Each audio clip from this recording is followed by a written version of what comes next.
I should have known something was off the second my dad, Raymond, announced the road trip. We weren't the kind of family that took vacations. No Disney trips. No cross-country sightseeing. No weekend getaways. The only time we ever left town was for funerals, and even then, it was more about showing face than mourning. So when he said we were driving to Montana for my uncle's wedding, I should have known better. But I didn't.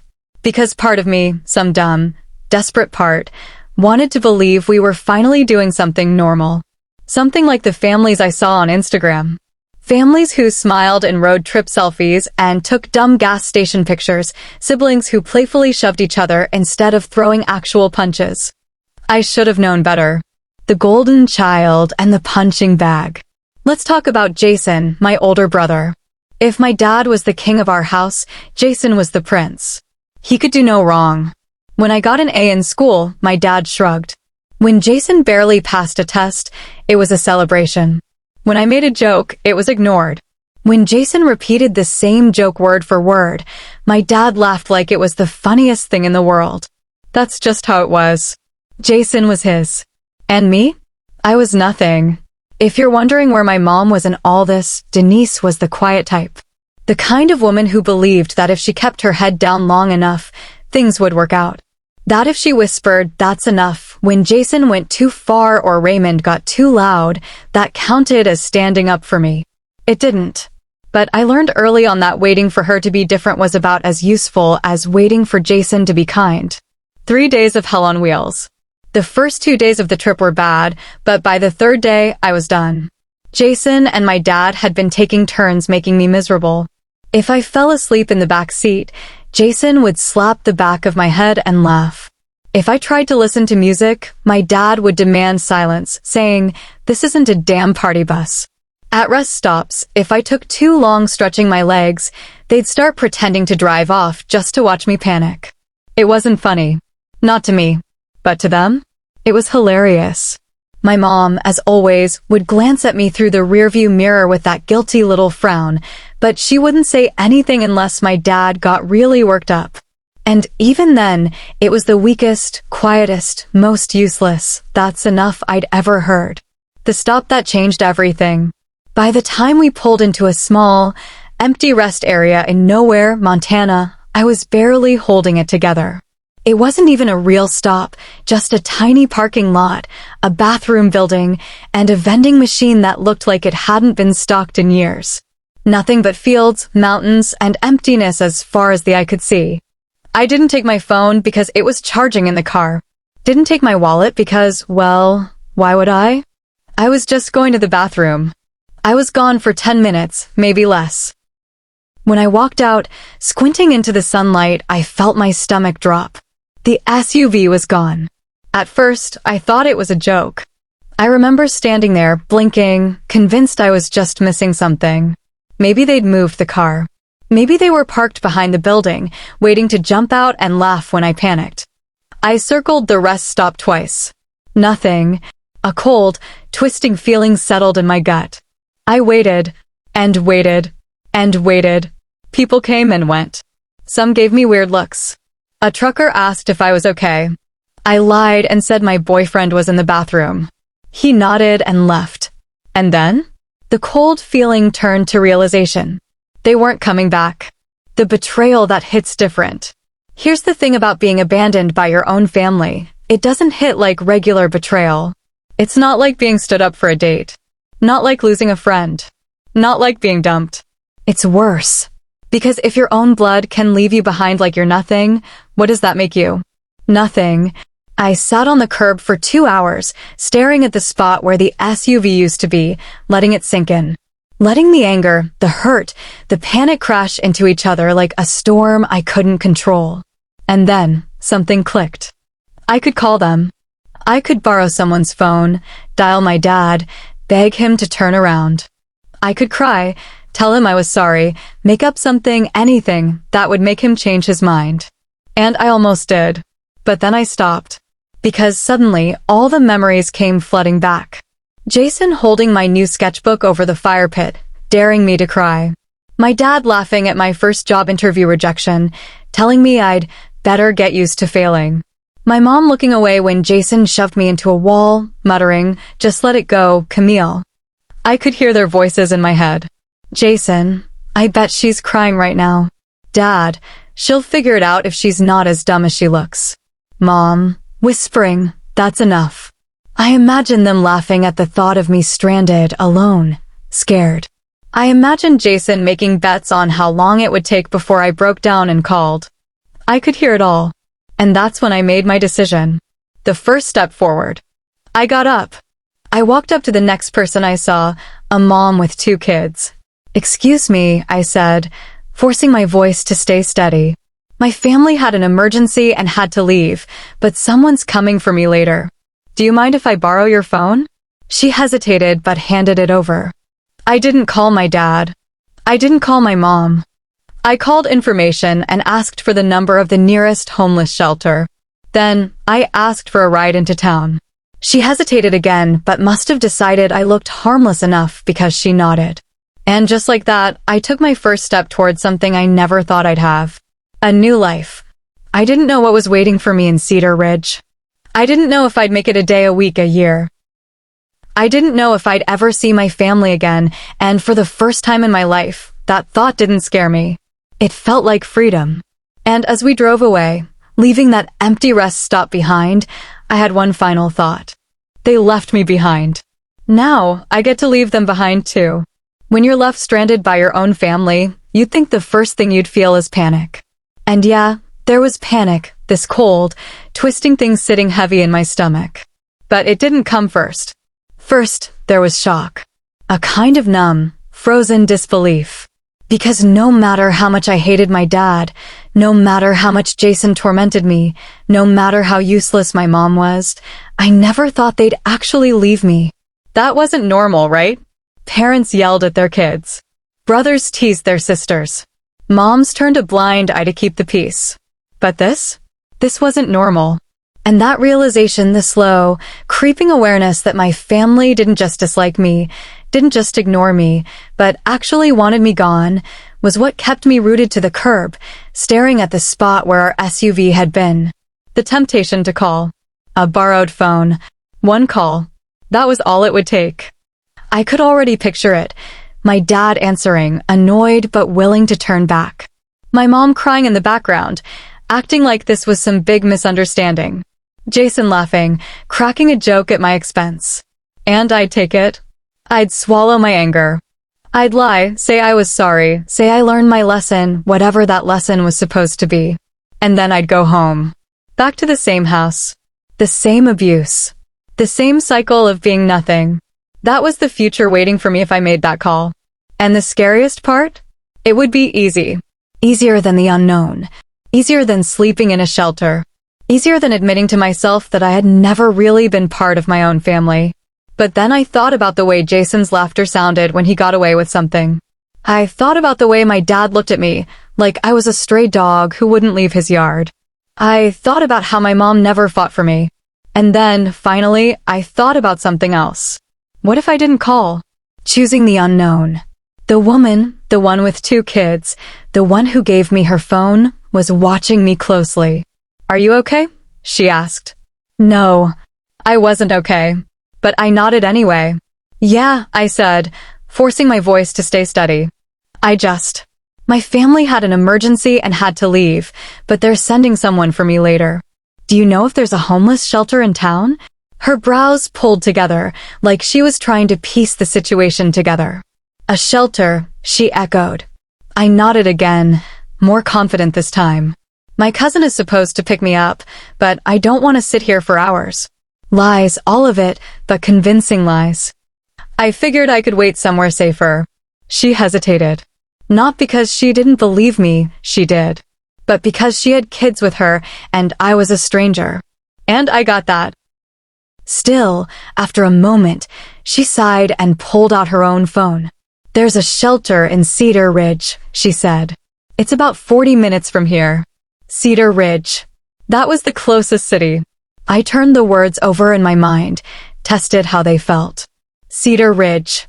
It sounded like a place where a new life could start. The ride to a new life. I got in the car. It was the most nerve-wracking part, honestly. Not because I thought she'd hurt me, I could tell she wasn't that kind of person. But because it made it real. I wasn't calling my dad. I wasn't calling Jason. I wasn't begging for a ride home. I was leaving. And as we pulled onto the highway, every mile that passed was a mile further from the life I had known. Cedar Ridge Shelter. The shelter was not what I expected. I guess I imagined something worse, crowded, loud, the kind of place you saw in movies where people fought over blankets. But when I walked inside, it felt calm. Tired, maybe, but calm. A man at the front desk, Patrick, his name tag read, gave me a once-over. He wasn't judging, just assessing. "First time in a place like this?" he asked. I nodded, gripping the straps of my backpack like they were the only thing holding me together. "I don't have any ID," I admitted. "No problem," Patrick said. "We'll get that sorted out." "You hungry?" I hadn't even thought about food, but now that he mentioned it, I realized my stomach hurt. He motioned toward the back of the shelter, where a few people sat eating what looked like soup. "Get something to eat," he said. "Then we'll talk." The first night.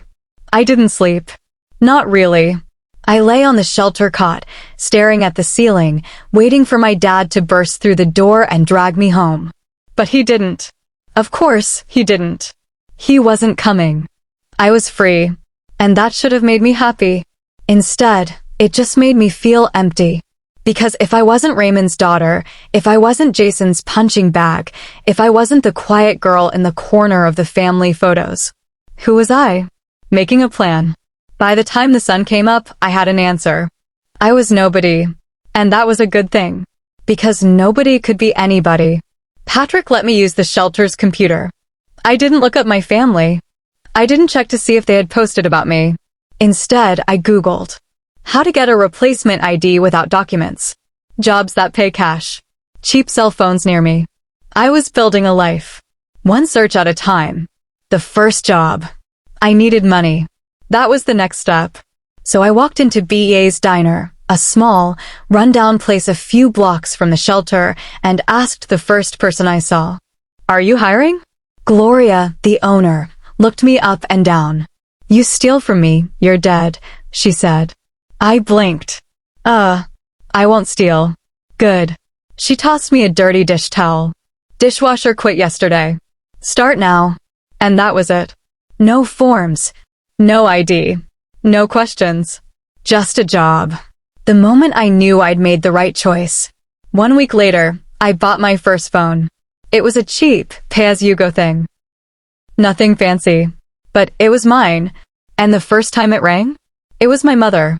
Her voice was shaking. "Camille," she whispered. "Where are you?" I could hear my dad in the background, muttering. I could hear Jason laughing. And suddenly, I wasn't afraid anymore. I wasn't a little girl begging to be loved. I wasn't someone waiting to be saved. I was free. So I took a deep breath and said, "You wanted to see if I could make it on my own? Watch me." Then I hung up. And for the first time in my entire life, I felt whole. Starting over sounds romantic when you hear about it in books. She left everything behind and made a new life for herself. Yeah, sure. Sounds great. But what no one tells you is that starting over is ugly. It's waking up at 5 in the morning in a shelter cot that smells like bleach and sweat. It's eating food that barely has taste. It's trying to scrub someone else's dried egg yolk off a plate for minimum wage while your fingers go numb from hot water. It's exhaustion so deep that you don't dream anymore, because when you hit the pillow, you're just gone. But it's also something else. It's freedom. And that was something I was just starting to understand. The job that saved me. Let's talk about BA's diner. It wasn't fancy. The walls were covered in old license plates, the chairs wobbled, and the booths had duct tape holding the vinyl together. And Gloria, the owner? She was mean. Not in a cruel way, but in a tough as nails, don't waste my time, I will throw a spatula at you if you mess up an order kind of way. The first time I walked in, she sized me up like she was deciding whether to kick me out. "You steal from me, you're dead," she said, tossing me a towel. I grabbed it. "I won't steal," I told her. "Good," she said. "Start now." And just like that, I had a job. No application. No questions. Just a job. The reality of rock bottom. I worked 16-hour shifts for the first week. Dishes, floors, trash, tables. Anything she told me to do, I did. Because here's the thing about hitting rock bottom. There's nowhere to go but up. And I was determined to go up. That first paycheck? It wasn't much. Just $148.72 after taxes. But when I held that money in my hands, I realized something. This was mine. My dad hadn't given it to me. Jason hadn't mocked me for earning it. My mom hadn't guilted me into sharing it. It was mine. And that feeling? It was addicting. The first step toward a real life. A week after I started at BA's, I took my paycheck and walked into a Walmart. Not to buy food. Not to buy clothes. To buy a phone. It was a cheap, plastic thing. Prepaid. Pay as you go. Barely functional. But when I turned it on, when I held it in my hand, I realized what it really was. It was a shield. A wall between me and my past. And the second it rang, I learned exactly how powerful that wall was. The call that changed everything. I didn't recognize the number, but the second I picked up, I recognized the voice. Camille, my mother. She sounded breathless, shaky, like she'd been crying. And for a second, just a second, I felt something stir in my chest. Something stupid. Something dangerous. Something like hope. But then I heard Jason laughing in the background. And I heard my dad muttering, tell her to stop being dramatic and get her ass to Uncle Mike's. And just like that, the hope died. My final words to them. I don't know what I was supposed to say. Maybe they expected me to apologize, to beg, to ask what I did wrong. But instead, I took a deep breath, let the silence stretch for a second longer, and then said, "You wanted to see if I could make it on my own? Watch me." Then I hung up and blocked their numbers. Cutting the cord. Blocking their numbers wasn't just a choice. It was a severing. A clean, sharp cut between the person I used to be and the person I was becoming. But cutting off contact doesn't mean you stop feeling the wound. Because that's the thing about family, they leave scars. Scars in the form of reflexes you can't shake. Flinching when someone raises their voice. Shrinking in a room full of loud men. Bracing for impact when you make a mistake.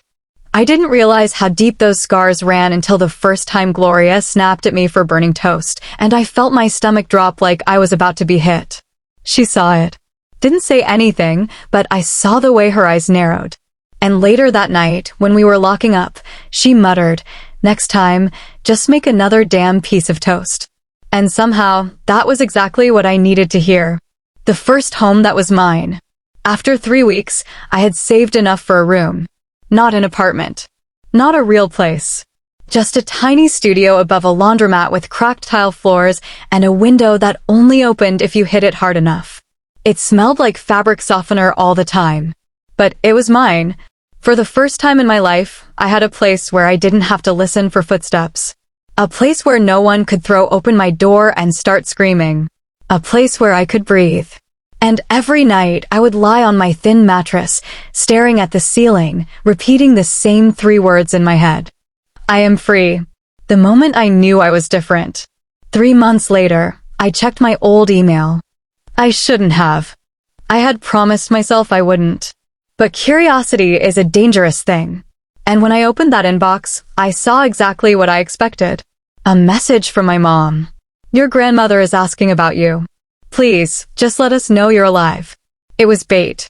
A trap. I knew that. But for a second, I almost answered. Because Grandma Rose had been the only one in my family who ever saw me. The only one who used to slip me $20 bills and whisper, "Save it for your escape." And suddenly, I realized something.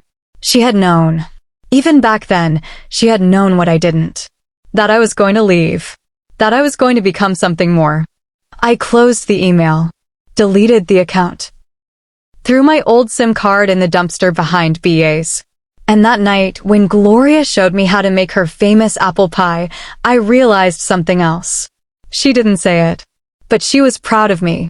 And that meant more than my family ever could. You don't wake up one morning and suddenly feel safe. That's the lie they tell you in movies. That the moment you find a home, a job, maybe even a relationship, everything clicks into place. But the truth? Safety isn't a moment, it's a process. And it's a slow one. For me, it started with little things. Like not flinching when someone raised their voice in the diner. Like not panicking when I made a mistake. Like not expecting Gloria to fire me the first time I forgot an order. And slowly, step by step, I started to build a life. A real one. One where I wasn't just surviving, I was living. The job becomes a future. BA's diner was never supposed to be permanent. When I started, I told myself it was just a job. Just something to get me through the worst of it. But then weeks turned into months. And months turned into something that felt like a home. It wasn't just the money, though that helped. I started making enough to do more than just scrape by. Enough to buy better clothes, enough to get a real mattress, enough to not feel like I was balancing on the edge of a knife every time I checked my bank account. But more than that, it was the people. Gloria wasn't a warm person, not in the way most people think of warmth. She was tough. She didn't say, "Good job," or give pep talks. But she made sure I always had extra shifts when I needed them. She made sure I was fed, even if it was just by shoving a plate at me during breaks. And that was something. Enough of something that, when she pulled me aside one night after closing and said, thinking about opening a second location, "You interested in managing?" I didn't know what to say. Me? A manager? That was something for other people. People like my dad had always said I'd never be. But when I opened my mouth, I heard myself say, "Yes!" And just like that, my future changed. Then came Mason. Let's get one thing straight. I wasn't looking for a relationship. Love? Trust? Vulnerability? Not really in my skill set. But Mason? He wasn't looking for anything either. That's what made it easy at first. He came into the diner every Tuesday and Thursday, always ordered the same thing. Denver omelet, no tomatoes, extra coffee. Always sat at the counter with a medical textbook, completely zoned out while studying. So zoned out that one time I watched him hold a fork halfway to his mouth for 7 minutes straight before realizing his eggs were cold.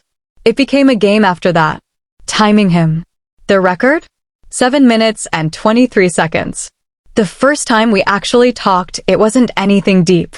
He pointed at my name tag. "You know your name is spelled wrong?" It wasn't. But after that, I started changing it on purpose. Every Tuesday and Thursday, a new, completely incorrect name. Clara, Camilla, Cassie. And every time, he'd point at it, raise an eyebrow, and I'd act surprised. The stupidest flirting in history. But somehow, it worked.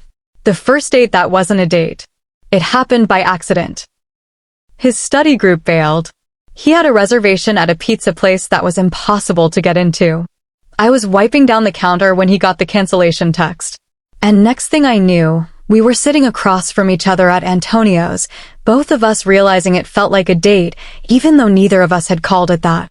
He asked questions. Real ones. Not just the surface level stuff. Where did you grow up? Do you like working at BA's?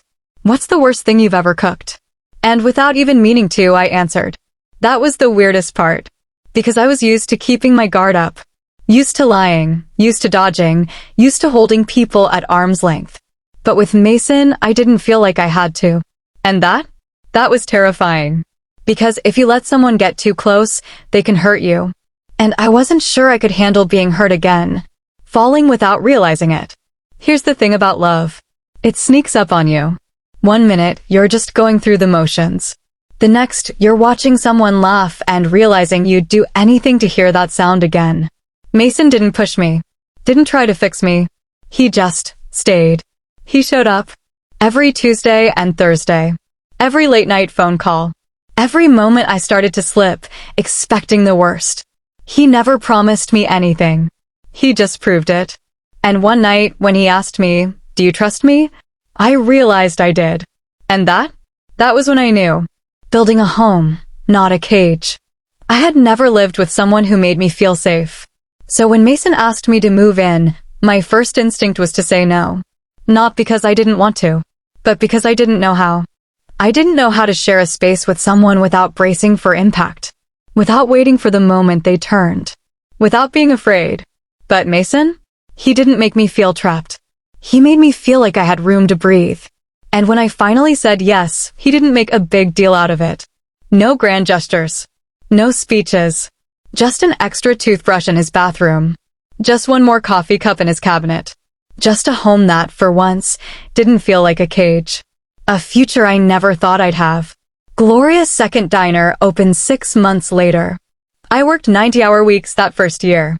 Lost 10 pounds I couldn't afford to lose. Fought with Mason about never being home.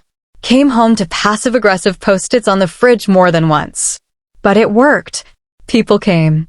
And they came back. Because the food was good. Because the vibe was good. Because for the first time in my life, I had built something that was mine. And one night, after a long shift, Mason sat me down and said, "You know you did this, right?" I laughed. "Gloria did this." "No," he said. "She gave you an opportunity. You built it." And I don't know why that was the thing that got me. But it did. Because all my life, I had been told I was nothing. That I would never be anything. And suddenly, I had proof that was a lie. The moment I realized I was free. A year later, I made my first big purchase. Not a car. Not jewelry. A check. For $5,000. I handed it to Mason. He blinked.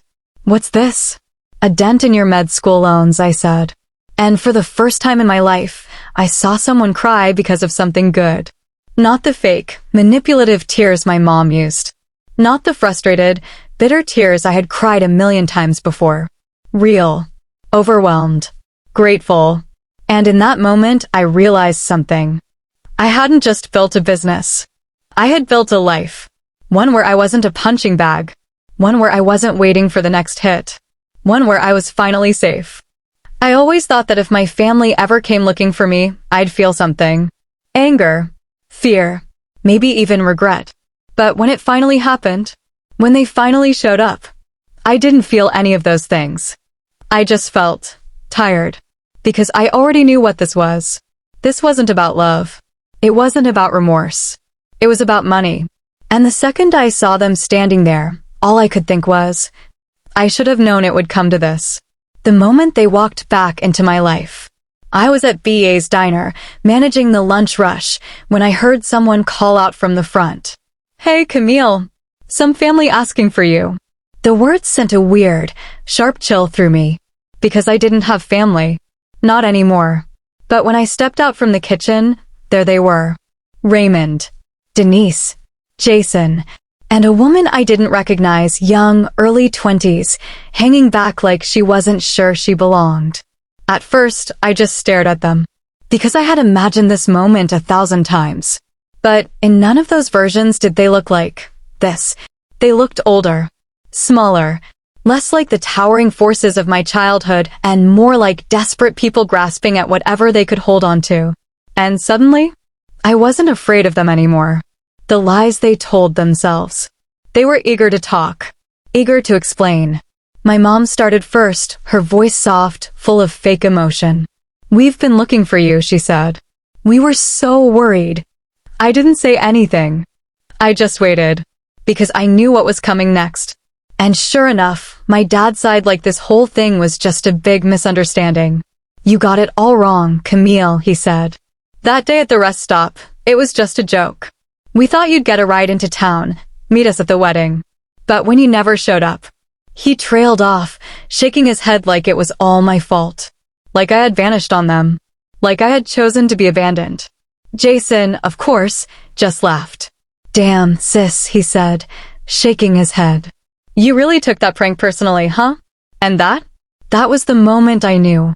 I knew they had never thought of me as anything more than a punchline. Why they really came. I let them talk. Because I wanted to hear it. I wanted to hear the truth beneath the lies. And eventually, it came spilling out. My dad had medical bills, heart problems, no insurance. The house was being foreclosed on. Jason's business had failed spectacularly. My mom needed knee surgery she couldn't afford. And then, the real kicker. "We just need a little help," my dad said. Family helps family, right? There it was. The reason they were here. Not because they missed me. Not because they regretted what they did. Because they needed something. And suddenly, I felt nothing for them. Not anger. Not sadness. Just nothing. The invitation that surprised even me. I should have told them to get out. I should have laughed in their faces. But instead, I did something that surprised even me. I invited them to dinner. At my house. Because I wanted them to see it. I wanted them to see the life I built without them. And more than anything, I wanted them to understand that they had no place in it. Bringing the past into my present. That night, when they knocked on the door, I almost didn't open it. Not because I was afraid, but because I didn't want their poison in my home. But Mason was there. And our 2 kids, Elliot, 6, and Maddie, 4, were upstairs, completely unaware of the ghosts standing on our doorstep. And that was the difference. I wasn't just Camille, the girl they abandoned anymore. I was Camille, the woman who built a life without them. And they needed to see that. So I let them in. And as they sat at my table, eating chicken enchiladas I had made from scratch, I could see it in their eyes. The shock. The envy. The realization that I had done just fine without them. And that was the real power. The money pitch. They waited until after dinner. Until Mason had taken the kids upstairs for bedtime. Until it was just me and them in the quiet of my living room. Then, finally, my dad cleared his throat. "Look, Camille," he said, his voice rehearsed. "We know we've made mistakes. But family helps family. We just need $30,000. That was the number. A loan, of course. They'd pay me back, of course. Because family sticks together, right? I looked at Jason. He wouldn't meet my eyes. I looked at my mom. She was already tearing up, ready to play the guilt card. I looked at my dad. And I saw the same man who had abandoned me on the side of the road. He hadn't changed. None of them had. And I owed them nothing. The envelope. I stood up, walked to my office, came back with an envelope, handed it to my dad. Inside? A check for $120. The exact cost of a bus ticket from Cedar Ridge back to our hometown. He frowned, unfolding it, eyes narrowing. "What the hell is this?" "The price of a bus ticket," I said calmly. "The exact amount it would have cost for me to make it back home after you left me in the middle of nowhere." The silence was absolute. Then Jason scoffed. "You're serious?" "Very." Then my dad's face turned red. He crumpled the check in his fist. "You ungrateful little." But I was already done. "This conversation is over," I said. The last time I saw them. They stormed out after that. My mom pleaded. Jason muttered insults under his breath. And my dad?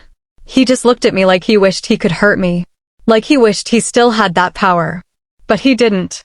Not anymore. And as they drove away, I felt something settle deep inside me.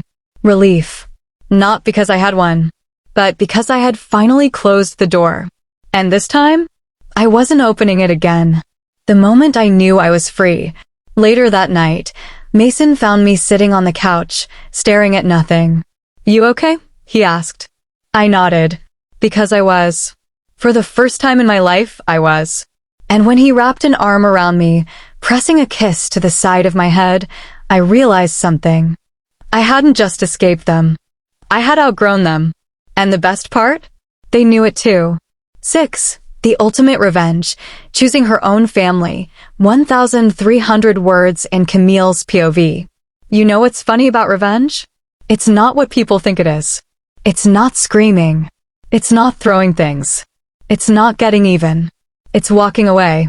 Because nothing stings quite like realizing you don't matter to someone who used to beg for your attention. And that's exactly what I did to them.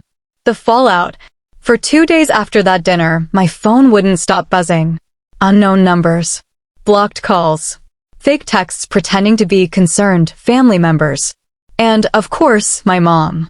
"Mom? Camille, please. I don't know why you're doing this. Mom? It's not too late to fix things. We just need to talk. Mom? I love you. I just don't understand why you're acting this way." It was the same cycle as before. Denial. Guilt. Emotional blackmail. But I had spent too many years breaking free from that cycle to get trapped again. So I blocked her. Not just her number, but every account, every possible way she could reach me. And once I did that, the calls stopped. Just like that. Because at the end of the day, I wasn't worth chasing. Not to them. They wanted money, not a daughter. And when they realized they weren't getting it, they moved on. A family that was real. Mason never asked me what happened at dinner. He didn't need to. He just let me sit next to him on the couch that night, my head on his shoulder, and let the silence do the talking. Because that's what real love is. It's not words, it's presence. And later that night, when I crept into my kids' rooms to check on them, I felt something deep in my chest. Something I didn't have a name for. Because I didn't grow up with it. It was security. It was love without conditions. It was family that didn't come with a price tag. And the best part? I chose it. Watching their world burn. I told myself I wouldn't check on them. Told myself I didn't care what happened next. But a month later, I found myself on Facebook, scrolling through a dummy account I had made just in case. And what I saw, it made me smile. Because my dad's house? Gone. Foreclosed. Jason? Arrested. Another DUI. My mom? Still posting those sad, dramatic, I miss my babies messages, tagging Jason like I had never even existed. And that? That told me everything I needed to know. Karma moves at its own pace. People always say karma is a bitch. But I disagree. Karma is patient. It waits. It watches. It lets you think you've gotten away with it. And then, it collects. And watching them lose everything while I built something beautiful, that was the real revenge. Not because I wanted them to suffer, but because I wanted them to see what they threw away. And when they looked at me, I wanted them to know one thing. I never needed them. Letting go of hate. I used to think that I would carry my hate forever. That no matter how much I grew, no matter how much I built, I would always feel that anger burning inside me. But one day, while folding laundry with Mason, something hit me. I wasn't mad anymore. I wasn't even sad. Because hate? It's just another chain. And I had broken all of mine. Building without them. 3 years after my family tried to come back into my life, BA's Diner expanded to a third location. Mason finished med school. Our kids got older, louder, happier. And me? I finally felt whole. Not because of what I had escaped, but because of what I had built. And when I looked at the life in front of me, I realized something. I hadn't just left them behind. I had outgrown them. And that was the real victory.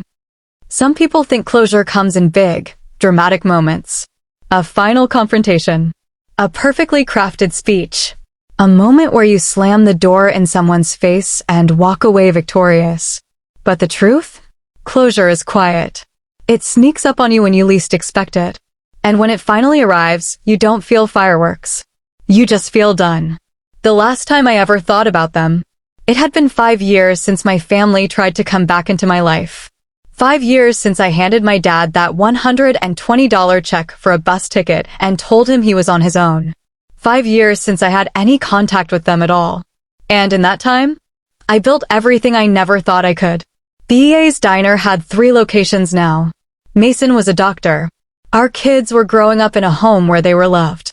I had everything I had ever wanted. So why, after all these years, did I still find myself checking on them? Why, on a late night when the kids were asleep, did I log into that old dummy account and scroll through Facebook, half holding my breath?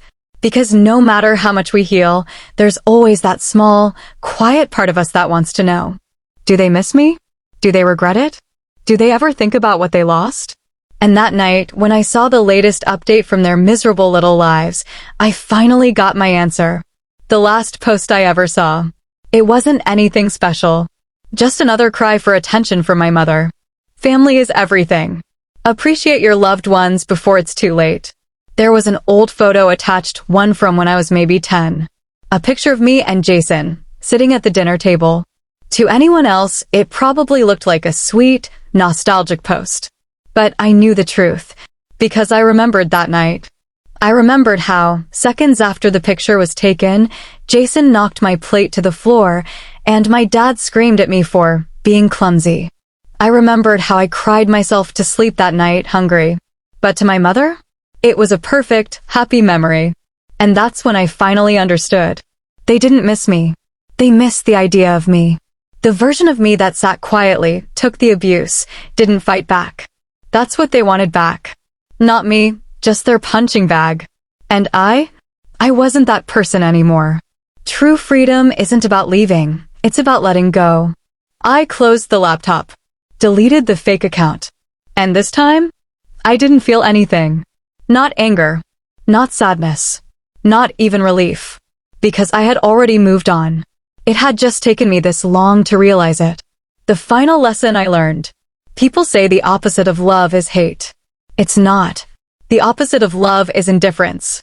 And that night, sitting in my quiet, happy home, I realized something that should have scared me. I didn't love them. I didn't hate them. I nothinged them. They were just people I used to know. And that was the best revenge I could have ever given them. Because the worst thing you can do to someone who tried to break you is show them they never had the power to begin with. The life I chose. The next morning, Mason noticed something was different. He didn't ask. He didn't press.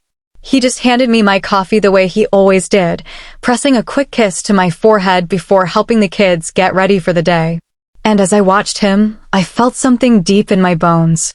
Something warm. Something steady. Something I had never felt growing up. Peace.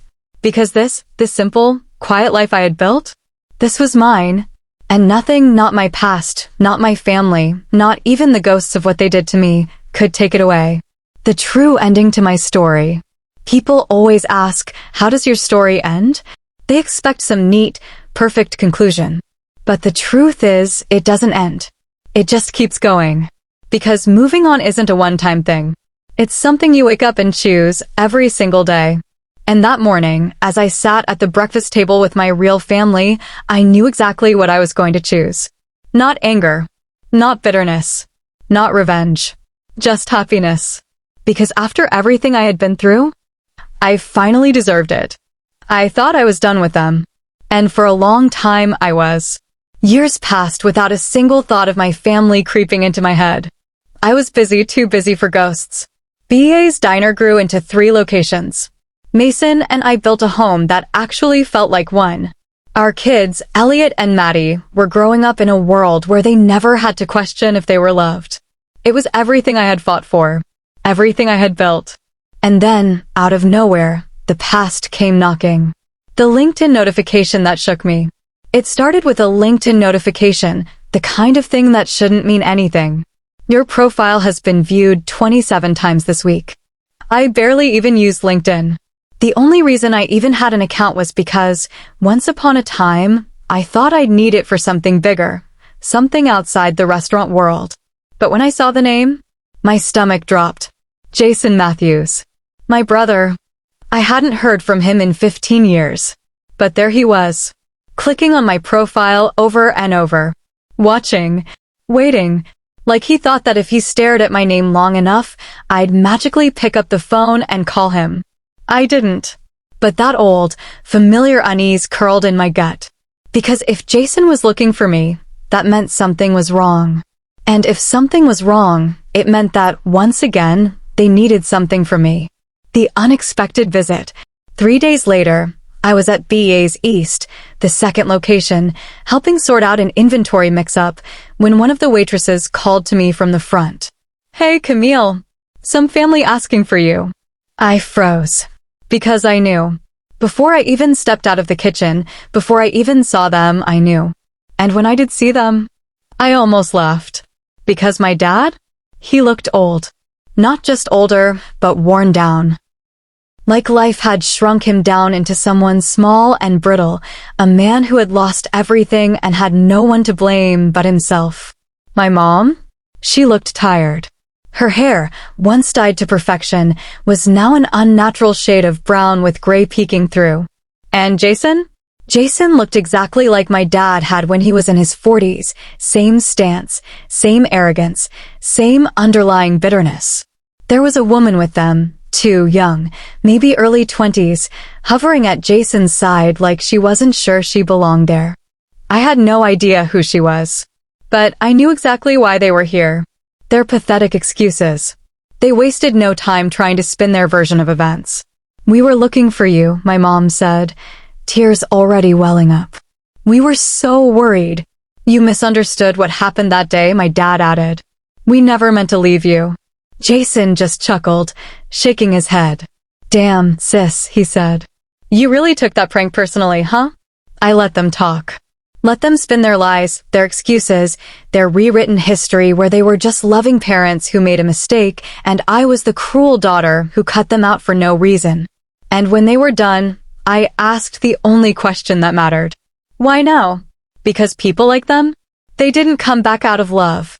They came back because they needed something. And sure enough, the truth spilled out. The real reason they were here. My dad had medical bills piling up. Jason's business had failed, and he was in debt up to his neck. My mom needed knee surgery she couldn't afford. And, of course, they had lost the house years ago. We just need a little help, my dad said. Family helps family, right? And suddenly, I felt nothing for them. Not hate. Not anger. Just nothing. The final lesson I gave them. I could have kicked them out right then and there. Could have laughed in their faces and walked away. But instead, I did something that surprised even me. I invited them to dinner at my house. Because I wanted them to see it. I wanted them to sit in my kitchen, in my home, and understand that they had no place in it. So that night they came. They sat at my table, eating the food I had made. They met Mason, who they mispronounced as Mark at least twice. They saw Elliot and Maddie, who they had never even bothered to ask about. And for the first time, I saw it in their eyes. Envy. They saw the life I had built without them. And they hated it. The moment I walked away for good. After dinner, Mason took the kids upstairs, leaving me alone with them. That's when my dad made his pitch. We just need a little help, he said again. This time with a number. $50,000. I almost laughed. Instead, I stood up, walked to my office, came back with an envelope, and I handed it to my dad. Inside? A check for $150. The exact cost of a bus ticket back to their hometown. The silence was deafening. What the hell is this? My dad snapped. The price of a bus ticket, I said calmly. The exact amount it would have taken for me to make it back home when you left me stranded. Jason scoffed. You're serious? I just stared at him. And that's when my dad lost it. You ungrateful little. But I was already done. This conversation is over, I said, standing up. And I walked to the front door. Waited. Until, one by one, they all followed me out. My mom was crying. Jason was muttering insults under his breath. And my dad? He just looked at me like he wanted to hurt me. Like he wished he still had that power. But he didn't. Not anymore. And when I shut the door behind them, I knew I would never open it again. The true ending to my story. That night, Mason found me sitting on the couch, staring at nothing. You okay? He asked. I nodded.